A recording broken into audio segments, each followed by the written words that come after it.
Hello everyone, zero rupees marketing के इस नए लेसन में आपका बहुत बहुत स्वागत है। इस लेसन में हम जानेंगे कि हुक स्ट्रेटेजी कैसे काम करती है और उसकी साइकिल को कैसे बिल्डअप किया जाता है। तो सबसे पहले हम जानते हैं कि हुक स्ट्रेटेजी कितने स्टेज में काम करती है।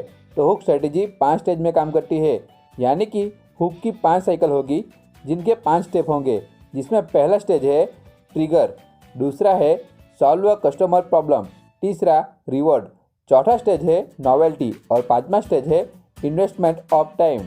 अब हम इन 5 स्टेज को एकदम डिटेल में समझेंगे और एनालिसिस भी करेंगे। उम्मीद है आपने पेपर और पेन ले लिए होंगे।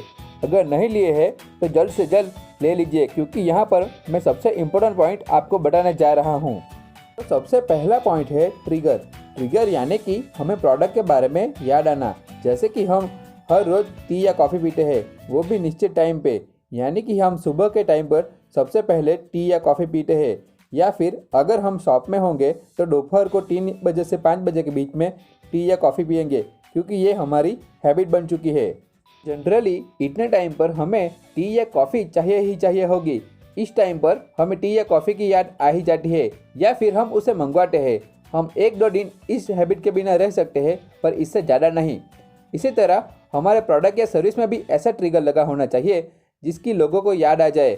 मैं आपको सिंपल से सिंपल एग्जाम्पल से आपको ये बातें समझाने की कोशिश कर रहा हूँ, ताकि ये बात आपको आसानी से समझ में आ जाए।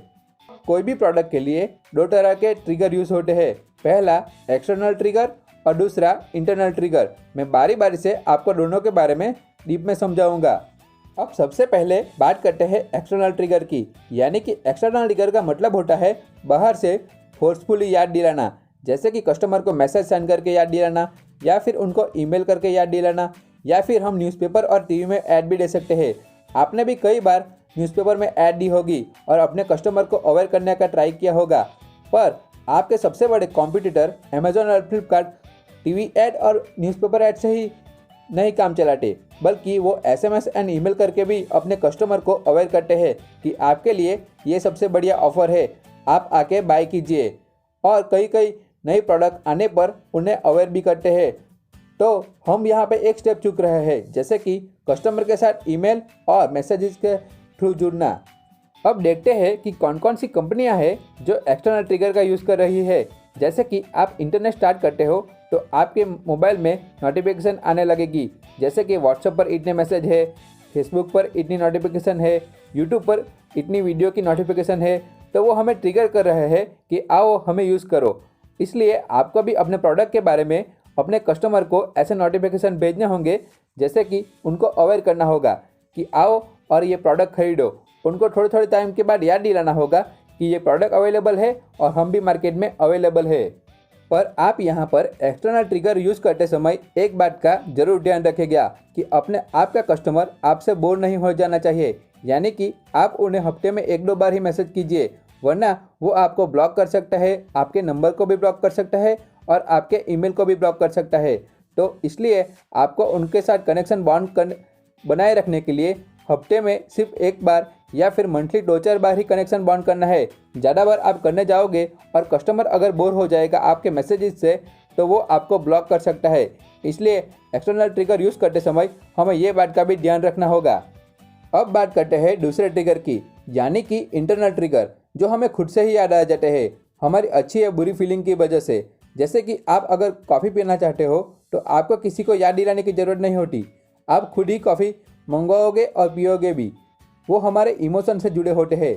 जैसे कि आपका मूड बहुत अच्छा है तो आप अपनी फैमिली के साथ मूवी देखने के लिए रेडी हो जाते हो, या फिर किसी होटल में खाना खाने के लिए रेडी हो जाते हो। तो इस तरह से इंटरनल ट्रिगर काम करते हैं, वो हमारी फीलिंग से जुड़े हुए होते हैं। तो इसी तरह से हमें भी अपने बिजनेस के लिए अपने बिजनेस के हिसाब से इंटरनल और एक्सटर्नल ट्रिगर तैयार करने होंगे, ताकि टाइम टू टाइम कस्टमर आपके पास आते रहे और आपकी सेल्स बढ़ती रहे और आपका प्रॉफिट भी। अब दूसरा स्टेज जो हुक स्ट्रेटेजी में यूज़ होता है वो यह है कि सॉल्व अ कस्टमर प्रॉब्लम। आपका प्रोडक्ट या सर्विस कस्टमर के प्रॉब्लम को सॉल्व करने वाला होना चाहिए। जैसे कि फेसबुक क्या करता है, आपके अकेलेपन को ख़त्म करता है। फेसबुक पर हम ढेर सारे फ्रेंड के साथ कनेक्ट रहते हैं और साथ ही साथ उनके साथ बातें करते हैं, उनकी पोस्ट को लाइक करते हैं और टाइम स्पेंड करते हैं। यूट्यूब हमारी क्या प्रॉब्लम सॉल्व करता है, तो वो हमारी बोरिंगनेस को ख़त्म करता है। हमारे किसी चीज़ में अगर मूड नहीं लगता तो हम यूट्यूब पर जाके कुछ वीडियो सर्च करते हैं, जैसे कि कॉमेडी वीडियो देखते हैं, मूवी देखते हैं या फिर कुछ इन्फॉर्मेटिव नॉलेज लेते हैं। आजकल लोग टिकटॉक पर ज़्यादा देखना पसंद करते हैं और टिकटॉक पर वीडियो बनाना भी ज़्यादा पसंद करते हैं। अब टिकटॉक क्या प्रॉब्लम सॉल्व करता है वो जानते हैं। टिकटॉक उन लोगों के लिए एक प्लेटफॉर्म है जो खुद को भी हीरो समझते थे और सेलिब्रिटी समझते थे और खुद की मूवी बनाना चाहते थे, पर वो कभी ऐसा कर नहीं पाए। तो टिकटॉक उनके लिए एक प्लेटफॉर्म बन गया कि आप भी सेलिब्रिटी बनो और सेलिब्रिटी वाली फीलिंग को शेयर करो और लोगों के बीच में फेमस हो। तो टिकटॉक ने भी ये प्रॉब्लम लोगों की सॉल्व की है, इसके लिए इतने यूज़र टिकटॉक के हैं आज। अब बात करते हैं गूगल की। तो गूगल के पास हमारे सभी क्वेश्चन के आंसर अवेलेबल होते हैं, तो वो भी एक प्रकार से प्रॉब्लम सॉल्विंग प्रोडक्ट है। अब बात करते हैं व्हाट्सएप की। व्हाट्सएप पर हम इजीली मैसेज कर पाते हैं, जबकि बाकी सारे प्लेटफॉर्म पर हमें आईडी पासवर्ड डालकर पहले ओपन करना पड़ता है। तो इस तरह से सारे बिजनेस अपने कस्टमर के प्रॉब्लम को सॉल्व कर रहे हैं। आपको भी ये सोचना होगा कि कस्टमर की क्या ऐसी प्रॉब्लम है जो बाकी सब सॉल्व नहीं कर पा रहे हैं और आप सॉल्व कर सकते हो। तभी आपकी ग्रोथ बढ़ेगी और आप प्रॉब्लम सॉल्विंग के प्रोडक्ट का यूज़ भी कर पाओगे, यानी कि हुक स्ट्रैटेजी के दूसरे लॉ का यूज़ कर पाओगे। अब बात करते हैं हुक स्ट्रैटेजी के तीसरे लॉ की, यानी कि तीसरे स्टेज की। वो है रिवॉर्ड, यानी कि हमें ऐसी सिस्टम बनानी है जिसमें कस्टमर को हर लेवल पार करने के बाद कुछ ना कुछ रिवॉर्ड मिले, जैसे कि कोई गिफ्ट या फिर और कुछ। अब इसके पीछे का लॉजिक सुनते हैं। जैसे कि बच्चे गेम क्यों खेलते हैं, क्योंकि इसमें उन्हें कुछ रिवॉर्ड मिलते हैं, जैसे कि पबजी, जिसमें हर लेवल के बाद उन्हें कुछ ना कुछ नई चीज़ें मिलती है, जैसे कि गन है, बाइक होगी, एक्स्ट्रा पॉइंट भी मिलेंगे जिससे वो आगे नई चीज़ें बाय कर सकेंगे, या फिर एक्स्ट्रा लेवल में एंट्री मिलेगी, या फिर कुछ एक्स्ट्रा रेटिंग मिलेगा जिसके कारण उनका गेम खेलने का मूड और भी ज़्यादा बढ़ जाएगा। आपने भी अगर पेटीएम, फ़ोनपे या गूगल पे फर्स्ट टाइम जब यूज़ किया होगा तो आपने इनकी लिंक व्हाट्सएप पर अपने फ्रेंड को शेयर की होगी कि आओ भाई तुम भी ये ऐप को यूज़ करो। क्यों? क्योंकि आपको वहाँ पर रिवॉर्ड मिलता था कि ये ऐप को शेयर करने पर, यानी कि नए यूज़र के ज्वाइनिंग पर आपको 100 रुपये मिलते थे, तो इसलिए आपको रिवॉर्ड मिलता था। इसलिए आपने अपने फ्रेंड को वो ऐप यूज़ करने के लिए बोला और शेयर किया कि ये ऐप को आप भी यूज़ करो, मैं भी यूज़ करता हूँ। आप भी अपने कस्टमर के लिए ऐसे सिस्टम डिज़ाइन कीजिए जिसमें उसे इतने मंथ के बाद या फिर इतने सालों के बाद या फिर इतने रुपीज़ की खरीदी के बाद कुछ ना कुछ रिवॉर्ड मिले, और वो भी उस रिवॉर्ड को अचीव करने के लिए मेहनत करे।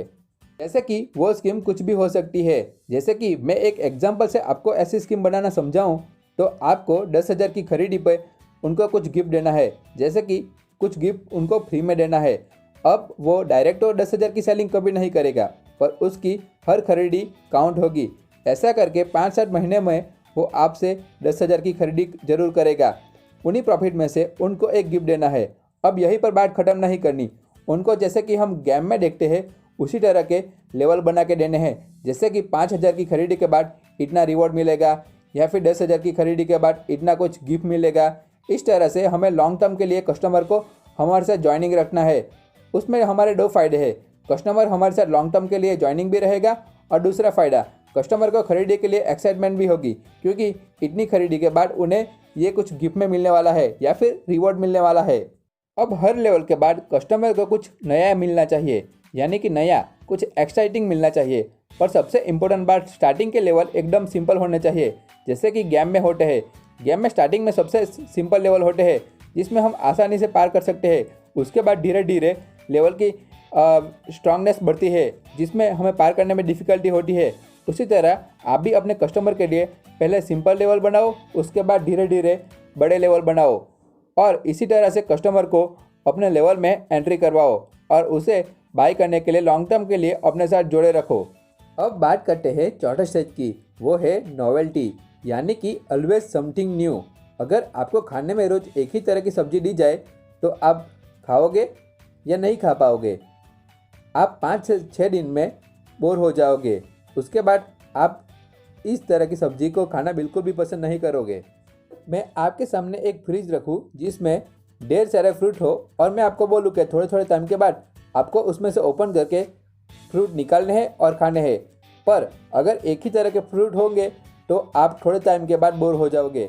पर मैं आपको एक ऐसा फ्रिज दूं जिसमें हर बार ओपन करने पर कुछ समथिंग न्यू हो, जैसे कि आइसक्रीम हो, तरह तरह की खाने की चीज़ें हो, तो आपको उसमें मज़ा आएगा। इसीलिए इसी तरह कस्टमर के लिए भी हमें ऐसा ही करना होगा कि हर बार कुछ नया होना चाहिए, कुछ यूनिक होना चाहिए, जिससे उसमें मन लगा रहे।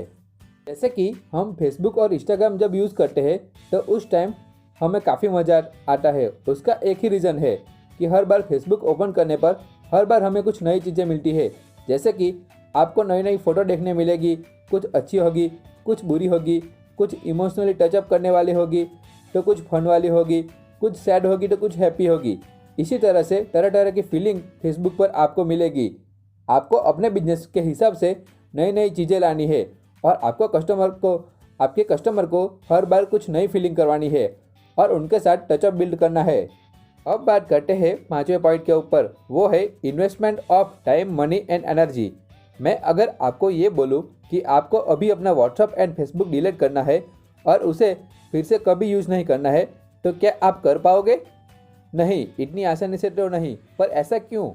क्या आपने कभी सोचा है कि फेसबुक एंड व्हाट्सअप के साथ हमारा इतना लगाव क्यों है? आप अगर कोई रेगुलर गेम खेलते बच्चे को बोलोगे कि गेम खेलना एक बुरी बात है, तुम उसे छोड़ दो, तो क्या वो बच्चा उस गेम को छोड़ पाएगा? कभी नहीं। पर ऐसा क्यों होता है? इसका जवाब है investment of time, money and energy. Game खेलते हुए बच्चे ने अपना काफ़ी सारा टाइम और एनर्जी गेम में लगाए है। उसके बाद वो कितने लेवल तक पहुंचा है, कितनी अचीवमेंट उनको मिली है, अब उसे छोड़ना इसके लिए आसान नहीं है। इसलिए गेम खेलता हुआ बच्चा कभी भी आसानी से गेम को छोड़ नहीं सकता। फेसबुक इसलिए नहीं छोड़ सकते क्योंकि आपने कितना सारा टाइम फेसबुक पर इन्वेस्ट किया है, अपनी एक शानदार फेसबुक प्रोफाइल बनाई है, हज़ारों लोगों को अपना फ्रेंड बनाया है, कितने फ़ोटो शेयर किए हैं और ऐसी कई सारी फीलिंग, वो सारी चीज़ें आपको फेसबुक कभी छोड़ने नहीं देगी।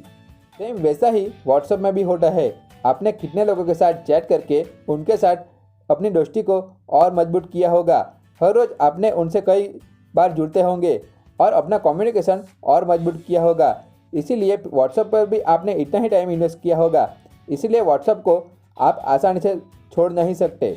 इस तरह से आपको भी ऐसी स्ट्रेटेजी बनानी होगी जिससे लोग आपके शॉप के ऊपर अपना टाइम, मनी और एनर्जी को या फिर इन तीनों में से एक का यूज़ कर पाए और तभी वो आपके साथ लंबे टाइम तक जुड़े रहेंगे।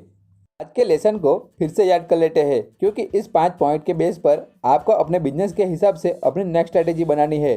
तो पहला पॉइंट है यानी कि ट्रिगर, यानी कि कस्टमर को इंटरनली या फिर एक्सटर्नली हमें याद दिलाना है कि हमारा ऑफ़र के बारे में या फिर हमारे प्रोडक्ट के बारे में या फिर हमारी सर्विस के बारे में। दूसरा पॉइंट, आपका प्रोडक्ट या सर्विस कस्टमर की प्रॉब्लम को सॉल्व करने वाला होना चाहिए। तीसरा पॉइंट, रिवॉर्ड, कस्टमर के लिए रिवॉर्ड मैकेनिज्म बनाइए। चौथा पॉइंट, आपको हर बार कुछ नॉवेल्टी लानी होगी अपनी शॉप में या फिर अपनी सर्विस में। पांचवा और आखिरी पॉइंट, कस्टमर को कुछ ऐसा दो जिसमें कस्टमर अपना टाइम, मनी या फिर एनर्जी आपके साथ या फिर आपकी सर्विस के साथ या फिर अपने प्रोडक्ट के साथ इन्वेस्ट कर पाए। ये जो 5 पॉइंट है, आप उसे यूज़ करना सीख गए तो आप भी अपने बिजनेस को नई ऊंचाइयों पर ले जा पाओगे। हमने अभी अभी जाना है कि ऑनलाइन प्लेटफॉर्म या बड़ी बड़ी मल्टीनेशनल कंपनियां कैसे उसे यूज़ करती है। अब यही स्ट्रेटेजी आपको भी अपने बिजनेस के हिसाब से कस्टमाइज़ करनी है और उसे अपने बिजनेस में इम्प्लीमेंट करनी है। इस लेसन में बस इतना ही। आप भी अपने बिजनेस में हुक स्ट्रेटेजी के 5 लोगों को कैसे यूज़ करना है उस पर सोच विचार कीजिए और अपने बिजनेस के हिसाब से हुक स्ट्रेटेजी के लोगों को कस्टमाइज़ कीजिए।